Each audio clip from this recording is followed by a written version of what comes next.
Mode of data transfer में asynchronous synchronous में दिक्कत है। Yes sir. क्योंकि today will discuss the DMA controller discuss करना था, तो ठीक है, इसमें थोड़ा सा ब्रीफ कर देते हैं। Mode of data transfer basically आपका क्या है, that is used to transfer the data from one location to another location. अब ट्रांसफरिंग में हो सकता है दो तरह से ट्रांसफर होता है। एक तो जो है जो सीपीयू के कंसर्न में होगा, यानी कि सीपीयू उसमें रोल प्ले करेगा। दूसरा जो है उसमें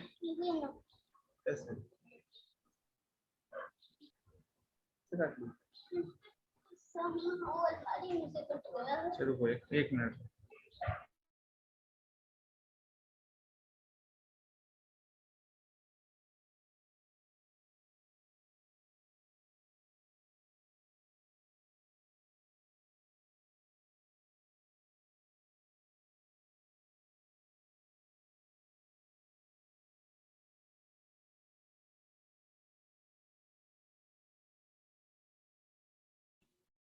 तो डेटा ट्रांसफर जो है वो बेसिकली आपका जो है हम लोग डिस्कस किए थे, data transfer occur in between CPU memory, CPU input output devices and your memory and input output devices.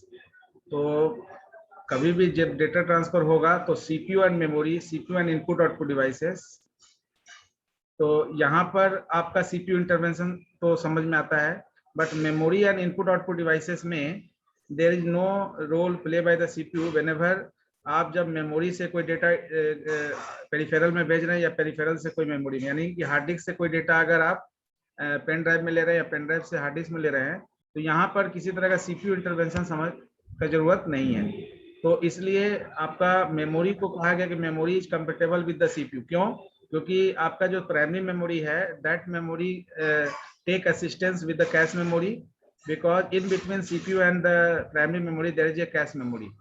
Cash memory इसलिए है क्योंकि आपका प्रोसेसर रजिस्टर का जो स्पीड है उससे कम स्पीड आपका प्राइमरी मेमोरी का है। तो जिस स्पीड से कंट्रोल सिग्नल जनरेट होगा उसी स्पीड से फेच करके इंस्ट्रक्शन सबमिट होगा, ये कोई जरूरी नहीं है। इसलिए सीपीयू कोई भी इंस्ट्रक्शंस जो है वो डिमांड करता है कैश मेमोरी से, क्योंकि प्राइमरी मेमोरी फेच्ड इंस्ट्रक्शन को कैश मेमोरी में ट्रांसफर करता है। और इसके लिए कौन सा कंट्रोलर रिस्पॉन्सिबल है? इसके लिए दो कंट्रोलर रिस्पॉन्सिबल है, आपका कैश कंट्रोलर और मेमोरी कंट्रोलर। तो प्राइमरी मेमोरी को कंट्रोल करने के लिए मेमोरी कंट्रोलर है और कैश मेमोरी को कंट्रोल करने के लिए there is a cache controller. तो जब भी कोई इंस्ट्रक्शंस का डिमांड सीपीयू कैश मेमोरी से करता है, अगर वो इंस्ट्रक्शन कैश मेमोरी में अवेलेबल है तो क्या होगा, आपका वो ट्रांसफर हो जाएगा। कहाँ ट्रांसफर हो जाएगा? सीपीयू में। इसका मतलब है कि अगर इंस्ट्रक्शन डिमांड के समय में मिल गया तो हिट जनरेट हुआ, नहीं मिला तो मिस हो गया। मिस के केस में हम लोग मेमोरी मैपिंग का कॉन्सेप्ट मेमोरी मैनेजमेंट में पढ़ते हैं।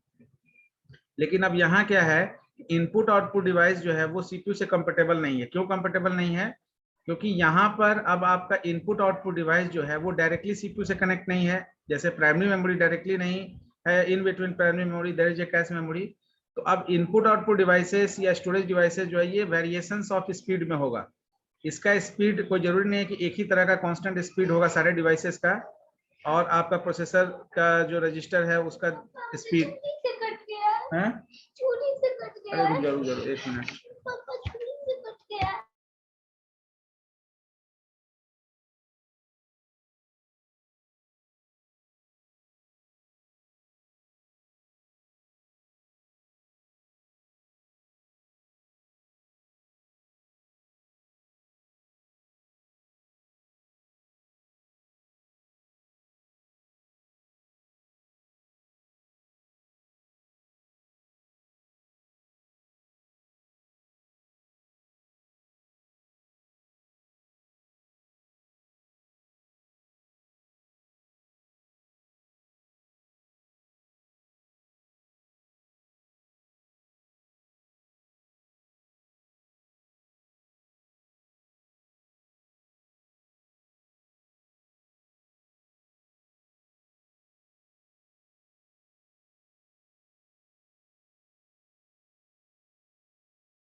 तो मेमोरी आपका जो है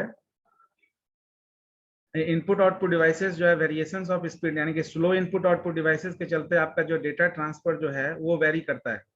यानी कि कुछ पेन ड्राइव में आप देख सकते हो फास्ट डेटा ट्रांसफर होता है, कुछ में कम होता है, धीरे होता है, due to data transfer rate.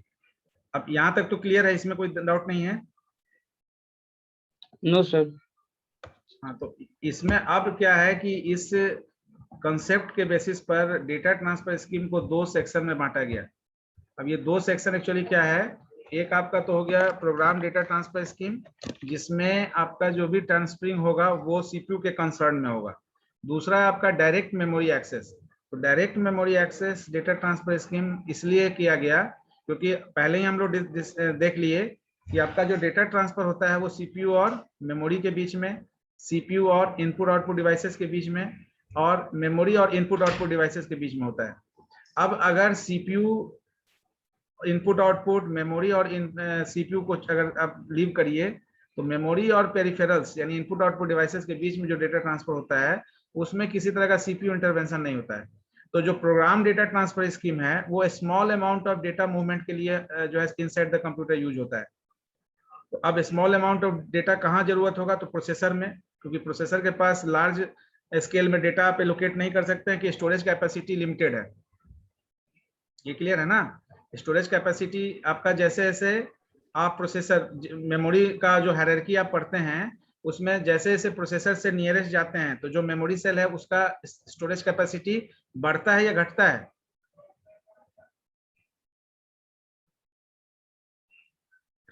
Memory hierarchy में जैसे जैसे आप सीपीयू से क्लोज होंगे तो मेमोरी का स्टोरेज कैपेसिटी बढ़ता है या घटता है?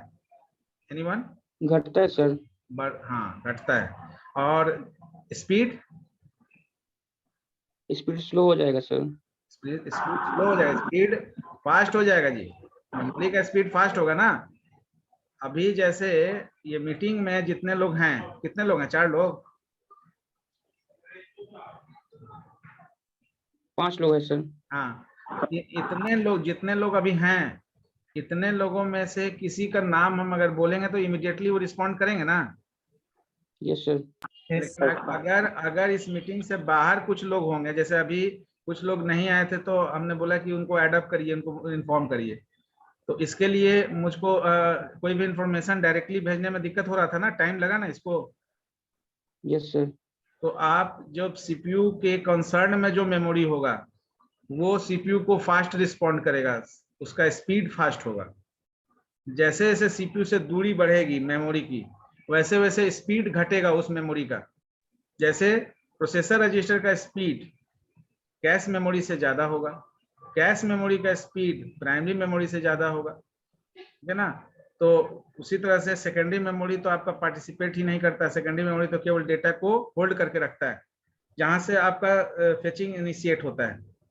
तो जैसे जैसे अब देखिए, जैसे जैसे दूरी बढ़ा, अब देखिए कैश मेमोरी का जो स्टोरेज कैपेसिटी है वो लिमिटेड है, उससे लिमिटेड आपका प्रोसेसर रजिस्टर का है। प्राइमरी मेमोरी का कैश मेमोरी से ज्यादा स्टोरेज कैपेसिटी होता है और सेकेंडरी मेमोरी का सबसे ज्यादा होता है।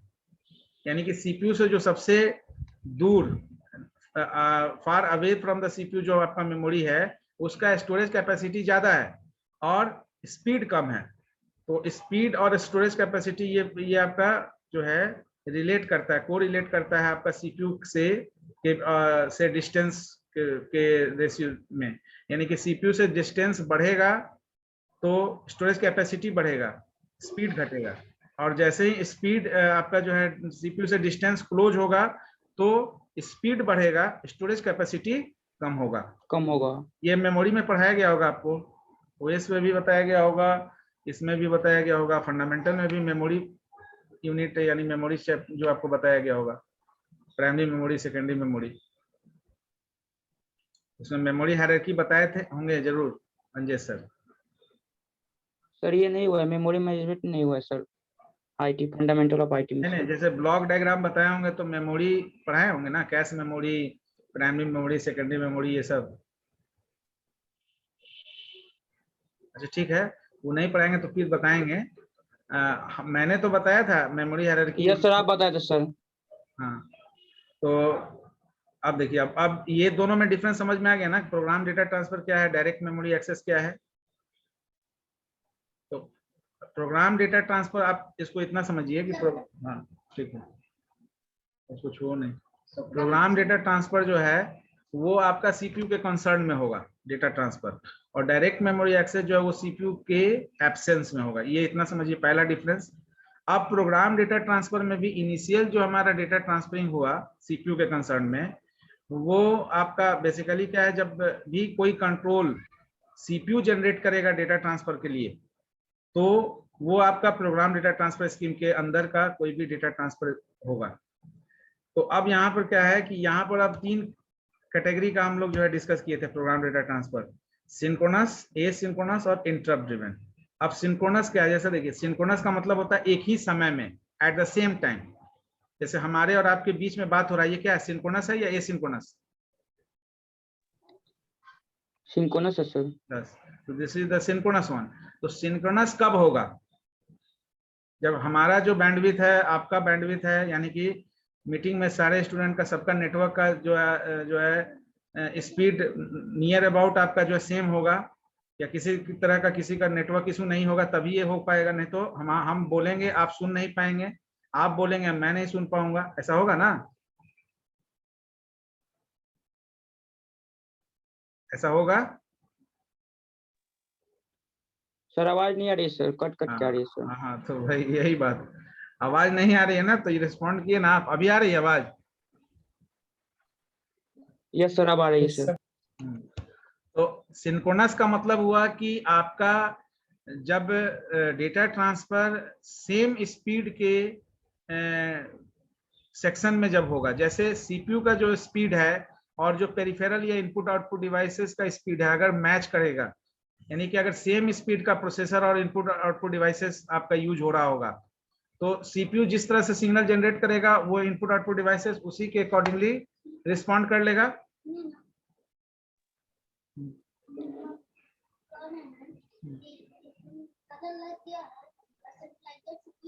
रुक जाओ बात करते हैं।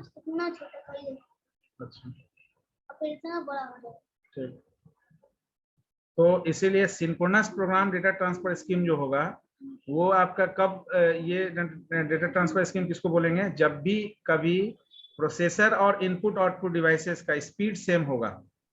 तो ये नॉर्मली बहुत रेयर केस होता है जब ये ऐसा होता है, स्पीड सेम होगा, तब उस केस में यहाँ पर डेटा जो है, जैसे आप इनपुट आउटपुट डिवाइसेस में अगर डेटा ट्रांसफर करेंगे, तो मोर और लेस आपका इनकोडिंग और डिकोडिंग का स्पीड सेम ही होता है, ज्यादा डिले नहीं होता है। तो इन इंस्ट्रक्शन एंड आउट इंस्ट्रक्शन जो हर प्रोग्रामिंग लैंग्वेज में आप यूज करते हैं, जैसे सी में आप प्रिंटफ स्कैनफ यूज करते हैं आउटपुट के लिए, प्रिंटफ स्कैनफ इनपुट के लिए, ठीक है ना। उसी तरह से सी प्लस प्लस में सी इन सी आउट, जावा में यूज करिएगा system dot out dot print L N system dot in, C sharp में यूज करिएगा system dot out system dot in. तो हर लैंग्वेज में आप इनपुट आउटपुट के लिए सर्टेन इंस्ट्रक्शन यानी फंक्शन यूज करते हैं। तो सिंक्रोनस प्रोग्राम डेटा ट्रांसफर में सेम स्पीड के डिवाइसेस के बीच में ट्रांसफरिंग होगा, लेकिन ऐसा कोई जरूरी तो है नहीं कि हर डिवाइसेस और सीपीयू सेम स्पीड का हो, तो वेरिएशंस तो हो सकता है। Yes sir. तो इसीलिए दूसरा जो है सिंक्रोनस के साथ साथ एसिंक्रोनस डेटा ट्रांसफर स्कीम भी हम लोग डिस्कस किए। एसिंक्रोनस का मतलब हुआ कि एक समय में नहीं, थोड़े अंतराल पर, ठीक है ना, डेटा ट्रांसफर होगा, लेकिन चूंकि स्पीड मिसमैच है, तो जैसे स्पीड मिसमैच होगा, मेरे तरफ का स्पीड अगर नेटवर्क का स्लो होगा, आपके तरफ का अगर स्लो होगा, तो हम जो बात बोलेंगे वो आप तक पहुंचने में समय लगेगा, आप जो बात बोलेंगे हम तक पहुंचने में समय लगेगा। इसका मतलब है कि वेरिएशन अगर इसमें वेरिएशन होगा ना। Yes sir. तो ये वेरिएशन क्यों हो रहा है? क्योंकि स्पीड मिसमैच है। Yes sir. Asynchronous data transfer scheme में बेसिकली यही चीज है। एसिंक्रोनस डेटा ट्रांसफर स्कीम में आपका जो है डिवाइसेस का स्पीड मिसमैच करता है, यानी सेम स्पीड का, यानी कि processor do not match timing characteristics of the input output device. तो इनपुट आउटपुट डिवाइसेस का जो टाइमिंग है वो प्रिडिक्टेबल नहीं है, कितना समय में कोई काम होगा ये आप प्रिडिक्ट नहीं कर सकते हैं, पूर्वानुमान नहीं लगा सकते हैं। तो वो डिपेंड करेगा आपका speed of the particular devices कि आपका इंफॉर्मेशन कितने देर में रिस्पांस, आपका जो CPU के इंस्ट्रक्शन का रिस्पांस आपका डिवाइसेस करेगा। अब इसमें क्या है, इसमें प्रॉब्लम क्या आया, in this method the processor initiates the device to get ready and goes on checking the status of the device. अब इसमें क्या है कि जब आपका डिवाइस का स्टेटस जब तक नहीं आ रहा है तब तक आपका CPU क्या कर रहा है, इंतजार कर रहा है उस डिवाइस के स्टेटस का, कि अब वो उस डिवाइस का स्टेटस ओके होगा तब उसको कंट्रोल उसके लिए जनरेट करेंगे। अब ये आपका ये जो सेशन एक्चुअली क्या हुआ, यहाँ पर माइक्रो प्रोसेसर आपका उस डिवाइस के लिए वेट कर रहा है जो अभी रेडी नहीं है ट्रांसफर करने के लिए डेटा। तो जब डिवाइस रेडी होगा तब डेटा आपका प्रोसेसर जो है इशू करेगा इंस्ट्रक्शन और तब ट्रांसफर डेटा होगा। इसमें प्रॉब्लम क्या हुआ कि CPU का यूटिलाइजेशन नहीं हो पा रहा है, यानी CPU ऐसे काम के लिए बिजी है जो एक्चुअली वो वर्क है ही नहीं, उसका काम ही नहीं है। तो that is the session in which CPU is busy without business. In asynchronous data transfer scheme, your CPU is in busy without business because आपका डिवाइसेस ओके नहीं है तो आप दूसरा प्रोसेस को एलोकेट कर सकते थे CPU में। तो अब ये क्यों नहीं ओके है, ये भी हो सकता है कि सिग्नल पहुंचने में समय लग रहा है या रिस्पॉन्ड करने में समय लग रहा है क्योंकि आपका डिवाइसेस जो है वो स्लो है कंपेयर टू द प्रोसेसर। तो प्रोसेसर का जो स्पीड है वो स्पीड कहीं आपका इनपुट आउटपुट डिवाइसेस नहीं है। तो ये आपका एक ड्रॉबैक था एसिंक्रोनस डेटा ट्रांसफर स्कीम, जिसके चलते इंटरप्ट ड्रिवन का कॉन्सेप्ट आया। तो क्यों ये ड्रॉबैक क्या था कि due to slow input output devices processor is not utilized in an efficient manner, that means it is totally wastage of timing and it is also one of the factor to invent new data transfer scheme. तो interrupt driven का concept इसीलिए आया। Interrupt driven का मतलब है कि जब आपका प्रोसेसर किसी डिवाइस के स्टेटस के लिए वेट कर रहा होता है तो वो प्रोसेसर अनयूटिलाइज्ड सेशन में चला जाता है। तो अगर उस पर्टिकुलर सेशन में कोई प्रोसेस अगर किसी डिवाइस का वेट कर रहा है तो उस प्रोसेस को अगर हम वेटिंग स्टेट में भेज दें, सस्पेंड कर दें, तो हमारा प्रोसेसर दूसरे प्रोसेस को एलोकेट कर सकता है ना। जिस चीज को आप प्रोसेस स्टेट डायग्राम में देख पाए, और शेड्यूलर भी पढ़े होंगे आप, 3 तरह का शेड्यूलर पढ़े होंगे, लॉन्ग टर्म, शॉर्ट टर्म और मीडियम टर्म। शॉर्ट टर्म और मीडियम। हाँ, तो लॉन्ग टर्म तो हो गया जॉब शेड्यूलर, शॉर्ट टर्म हो गया CPU scheduler, medium term scheduler works for handling that sort of process which is interrupted due to certain inadequate input output event। तो inadequate का मतलब हुआ कि अपूर्ण, ठीक है ना, इनकम्प्लीट, किसी तरह का पूर्णता यानी अपूर्ण आपका जो है डेटा कहीं ना कहीं पूर्णता नहीं है। तो उस अपूर्ण डेटा के लिए, इनकम्प्लीट डेटा के चलते, आपका रिसोर्स के चलते आपका जो है प्रोसेस वेटिंग स्टेट में चला गया। अब वेटिंग स्टेट का कॉन्सेप्ट ही आया इस कॉन्सेप्ट से, इंटरप्ट ड्रिवन के कॉन्सेप्ट से, जो हम लोग जिसको हम लोग प्रोग्राम्ड इंटरप्ट भी बोल सकते हैं। ये एक्चुअली जिस समय में आपका एसिंक्रोनस डेटा ट्रांसफर मेथड, आपका CPU जिस समय एसिंक्रोनस डेटा ट्रांसफर हो रहा है और जिस समय CPU बिजी नीडलेसली है, यानी CPU बिना मतलब का बिजी है, उस समय में ये इंटरप्ट आपका वर्क कर रहा है। एक्चुअली इसमें क्या होता है कि इस मेथड में इंटरफेस जिससे आपका डिवाइस कनेक्टेड होता है, इनपुट आउटपुट पोर्ट जिसको बोलते हैं, वो मॉनिटर करता है डिवाइसेस को, इनपुट आउटपुट डिवाइस को मॉनिटर करता है ये डिटरमाइन करने के लिए कि आपका डिवाइस रेडी है या नहीं, डेटा ट्रांसफर करने के लिए रेडी है या नहीं है। अगर डेटा ट्रांसफर के लिए रेडी है या नहीं, वो जब तक आपका मॉनिटर करता है उस दौरान CPU उस प्रोसेस पर वर्क नहीं करता है जिस प्रोसेस को वो डिवाइसेस चाहिए हो। तो क्या किया जाएगा, उस प्रोसेस को कहाँ भेज देंगे, वेटिंग स्टेट में। वेटिंग स्टेट में सर। तो वेटिंग स्टेट में भेजने के बाद उसका accountability medium term scheduler hold करेगा। यानी आपका जो मीडियम टर्म शेड्यूलर है वो ये पूरे सेशन को वो वॉच करेगा कि आपका प्रोसेस वेटिंग स्टेट में क्यों आया, और उसका रीजन के लिए सॉल्यूशन का वेट करेगा कि जब भी उसका जो रीजन जिसके चलते वो वेटिंग स्टेट में है वो आपका रीजन क्लियर होता है, यानी इनपुट आउटपुट इवेंट कंप्लीशन होता है, तो उसको फिर से रिज्यूम करवाना है फ्रॉम रेडी टू रनिंग।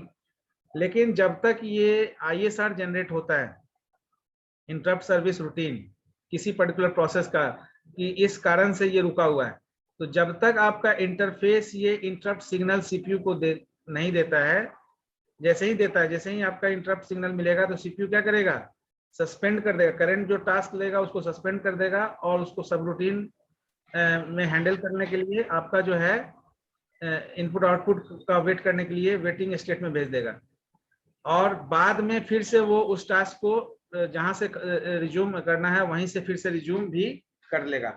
अब इससे इंटरप्ट ड्रिवन से क्या बेनिफिट हुआ कि एसिंक्रोनस डेटा ट्रांसफर में जो CPU unwanted wastage of time यानी वेटिंग फॉर नथिंग के लिए वो वेट कर रहा था और समय बर्बाद जा रहा था, कोई प्रोसेस एलोकेट नहीं कर पा रहा था, उस सेशन को यहाँ पर इंटरप्ट ड्रिवन और program interrupt data transfer scheme से उसको यूटिलाइज कर लिया गया। Are you getting the point?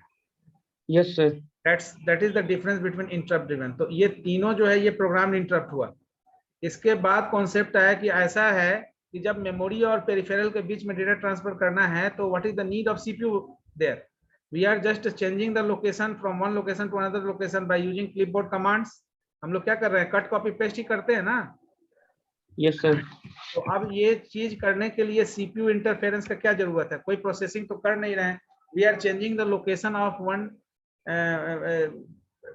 location of the data from one device to another device, one section, one location to another location, without changing the contents. So no need of any processing job over there.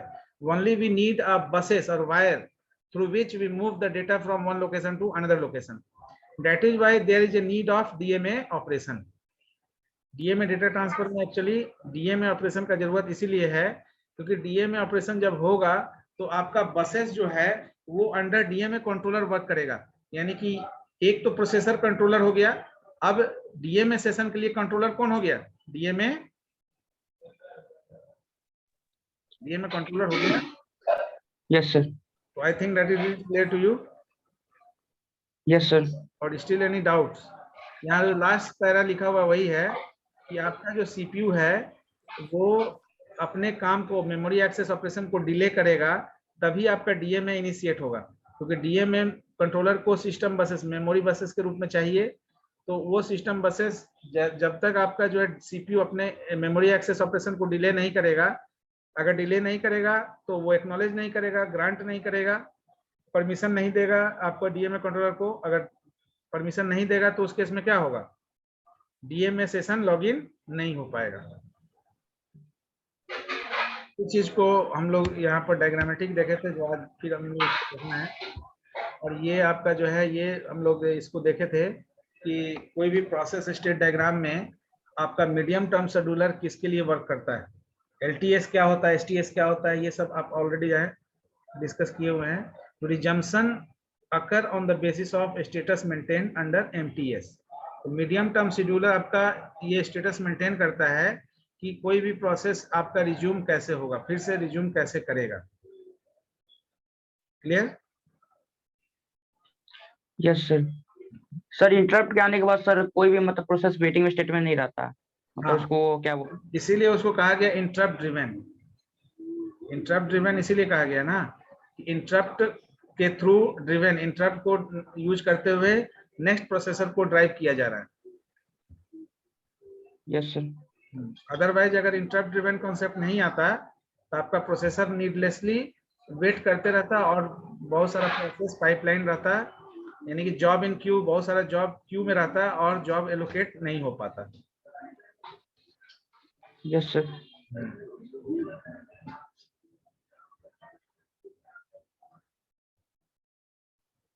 और ये तो हम लोग DMA controller discuss किए थे।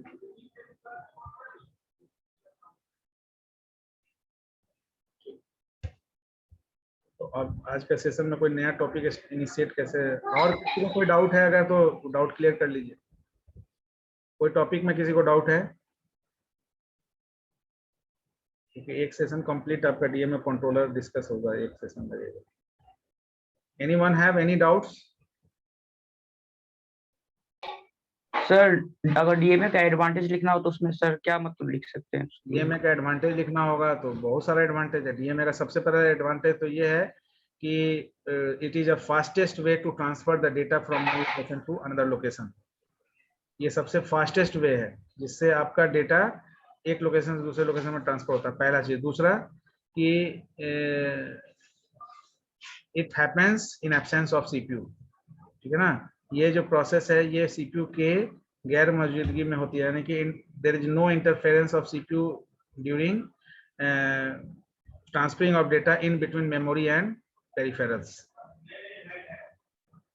Through DMA के थ्रू। क्योंकि डेटा ट्रांसफर जो है वो CPU input output, CPU memory और इनपुट आउटपुट के बीच में होता है। तो मेमोरी और इनपुट आउटपुट के बीच में अगर सिस्टम मेमोरी बसेस हो तो सीपीयू का कोई रोल प्ले नहीं होता है, आपका डेटा ट्रांसफर वहां पर हो सकता है। Any other doubts? No sir. No doubt.